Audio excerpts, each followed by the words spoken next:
Who recognized the master? Sufis frequently point out that the respect given to authority figures is often the product of sentiment, publicity, or malobservation. Hilali, the 16th century teacher of Samarkand, used to illustrate this doctrine by direct demonstration. This series of planned incidents is from Salik's Tib al-Arif, Medicine of the Gnostic. Hilali, accompanied by 5 of his disciples, went on a long journey through Central Asia. From time to time, Hilali made his companions act in various ways. These are some of their adventures. When they reached Balkh, and a deputation of the great people from the city came out to greet the master, Hilali said to Yusuf Lang, "Be thou the master." Yusuf was received and honoured. Reports spread of the miracles which he had accomplished merely by staying under the same roof as certain sick people. "This is what people think dervishhood is, and what we know it is not," said Hilali. In Sirkab, the companions entered the town all dressed the same, none walking in front of another. "Which is the great master?" asked the chief of the town. "I am he," said Hilali. Immediately the people fell back, exclaiming, "We knew it by the light in his eyes." "Take a lesson from this," said Hilali to his companions. When the company entered Kandahar, they were given a feast by the chief Sada, all sitting in a circle. Hilali had given orders that he was to be treated as the least of the disciples, and that Jafar Akhundzada was to be treated as the master. But the chief Sada said, "Verily, this least of the companions shines with the inner light, and whatever you may say of him, I regard him as the magnetic centre of the age." All saluted Hilali, who was forced to recognize that the Sada, although a ruler, had also the capacity to perceive what men do not perceive.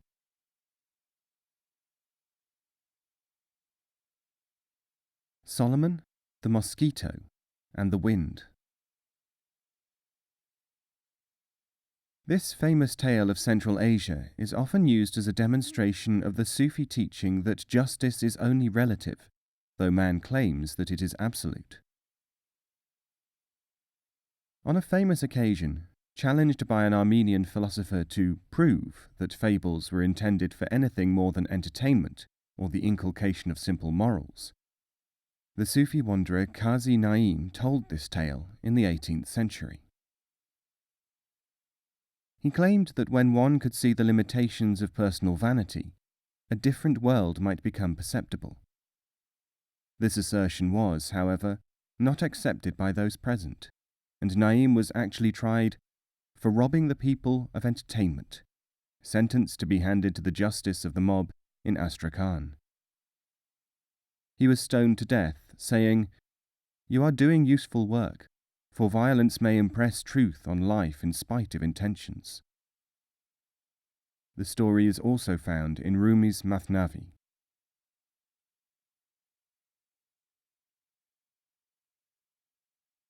One day, a mosquito went to the court of King Solomon the Wise. "O great Solomon, upon thee peace," he cried. "I come to seek redress at your court for the injustices which are daily being performed against me." Solomon said, "State your complaint, and it will certainly be heard." Said the mosquito, "Illustrious and all just one, my complaint is against the wind. Whenever I go out into the open, the wind comes along and blows me away. I therefore have no hope of reaching the places which I regard as my lawful destination." King Solomon spoke.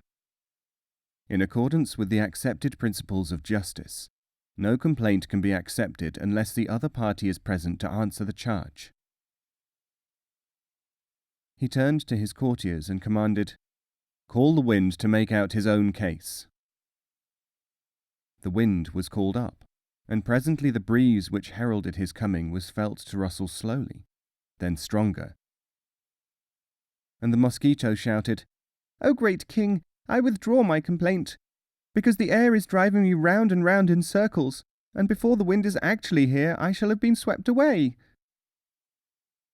Thus were the circumstances imposed by both the plaintiff and the court found to be impossible to the cause of justice. The definition of the word finished is, "This word means finished." Proverb.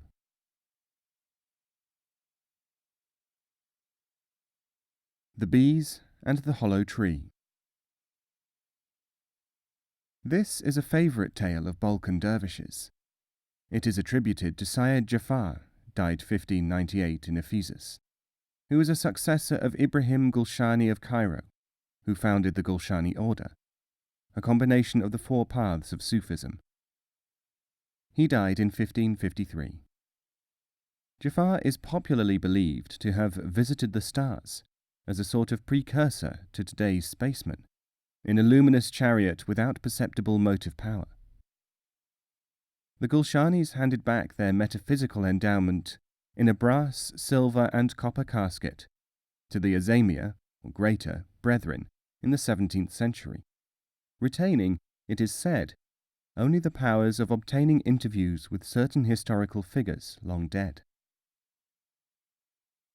Syed Jafar, Grand Master of the Four Paths, was asked by an enquirer, "Which of the paths is the best of paths?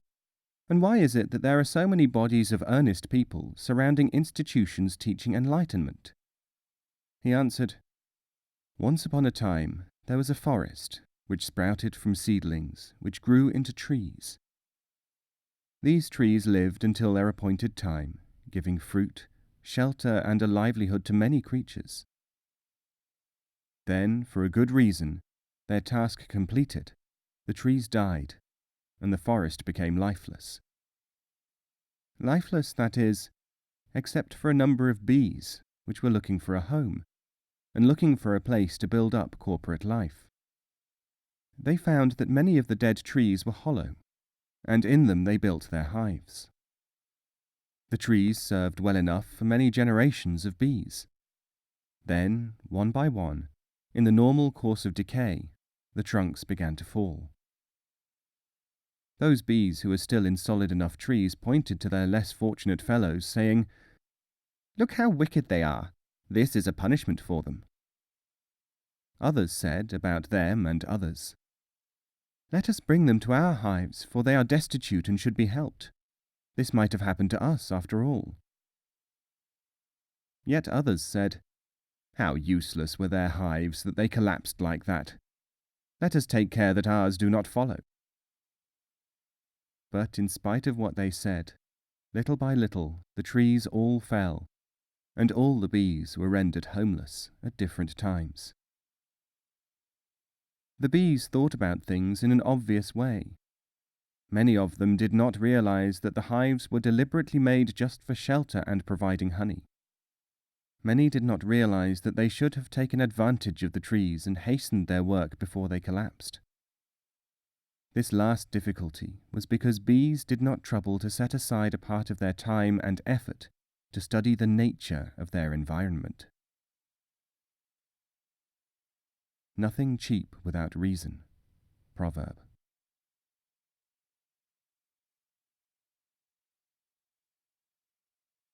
The effects and use of music. Many of the dervish teachers have forbidden the use of music, not because they regard it as of no value, but because they regard it as of such fundamental value that to listen to it wrongly provides pleasure and prevents its function in a means to truth. Ibn Durrani. It is, however, difficult for the cultivated man to believe that his perception of music is, in fact, the lowest of the sublime possibilities of music. Hatim el-Askari. Sadi builds these ideas into a memorable autobiographical fragment in his Manners of Dervishes. Although my revered mentor, Sheikh Abu al-Faraj Shamsuddin, son of Jauzi, the peace of God upon him, used to advise me to abandon my liking for song and take up solitary contemplation. I was young and full of appreciation of it. I followed a path, therefore, at variance with the commands of my master, and enjoyed music and song in the company of dervishes. And whenever on those occasions I remembered the Sheikh's admonition, I used to say, if an abstainer were to taste wine, he would excuse even the intoxicated. One night, however, I came upon a number of people gathered around a singer. His voice was worse than hearing the news of one's father's death. Sometimes the fingers of the audience were in their ears, sometimes on their lips trying to hush him. Nobody was pleased except when they got up to go. I said to my host, "Give me cotton wool, for God's sake, for my ears, or show me the door." But out of regard for the group, I remained where I was. When morning dawned, I took off my turban and placed it, together with a gold piece and my thanks, before the singer. My friends were surprised and amused. One said, "In this action you have not been guided by wisdom, presenting the turban of a man of culture and a piece of gold to a man who has never been given anything." I answered, "Cease your reproaches, for the remarkable qualities of this man have become visible to me." "Tell me his qualities," said my friend, "so that I may befriend him and earn forgiveness." I told him, "My revered master has repeatedly told me to give up music and song. I have until now ignored his advice. Through the performance of this singer, I have been able to realize the adverse possibilities of music. Haste is from the devil. Proverb.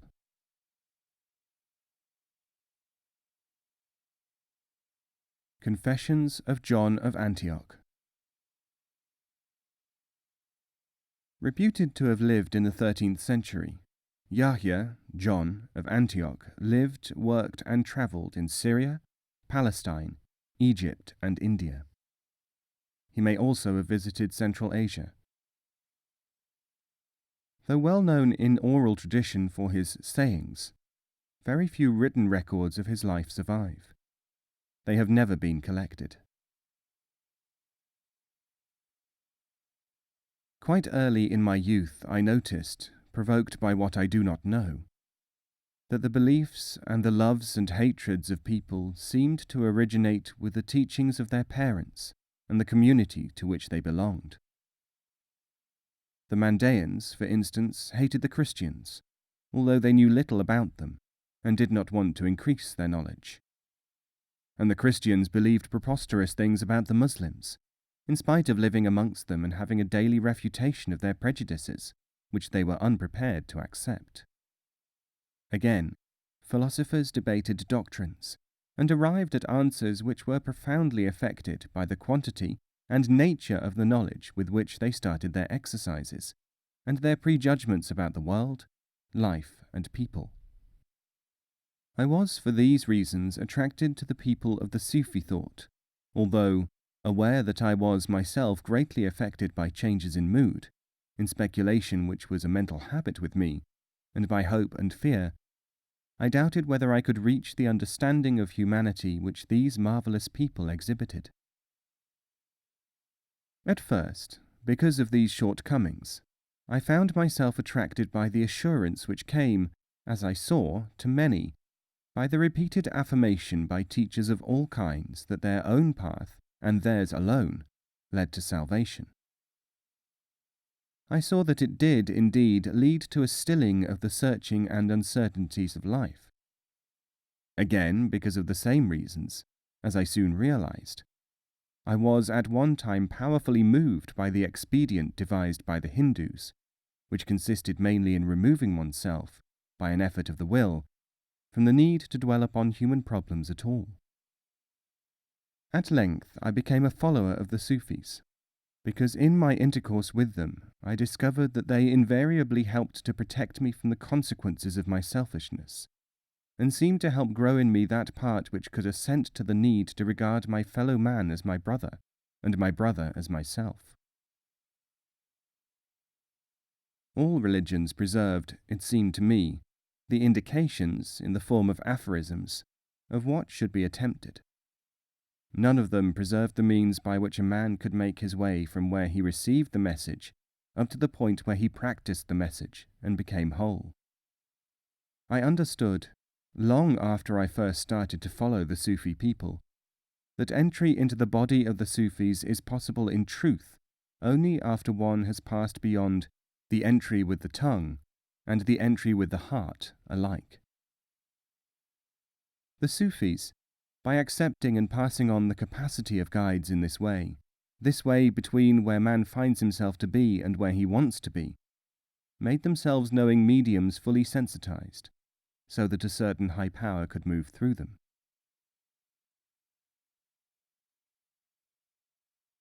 They did this only at the risk of loss of personal repute, for men did not understand them, and by shunning the customary attachments of the world until they could truly resist them, and thereby often forswore the great dignities which they could otherwise have had. And they also took as their watchword the most courageous contract: "We can help you to help yourself, and we must discharge our duty setting aside whether we are understood by the generality of people, and our help to you is at whatever cost to our potential achievements in the superficial world." These are the men who love mankind, and whose love enables people to find the road to their own home.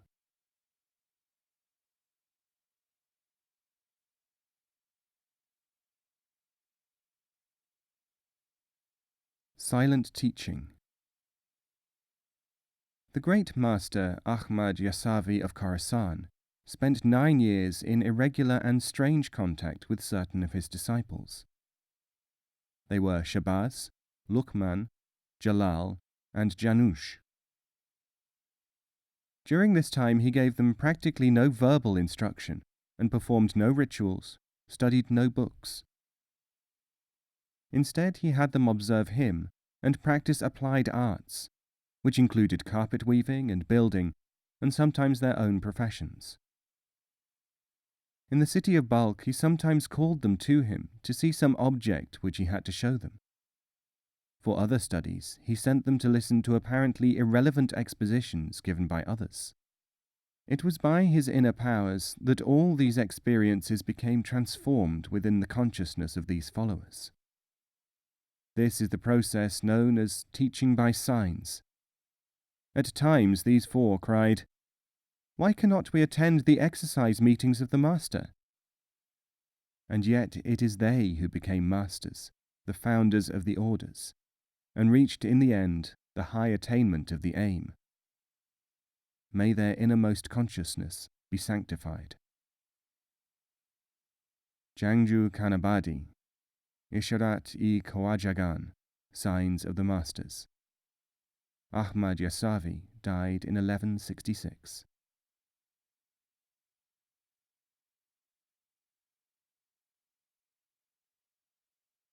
Three things. Three things cannot be retrieved: the arrow once sped from the bow, the word spoken in haste, the missed opportunity. Ali the Lion, Caliph of Islam, son-in-law of Muhammad the Prophet.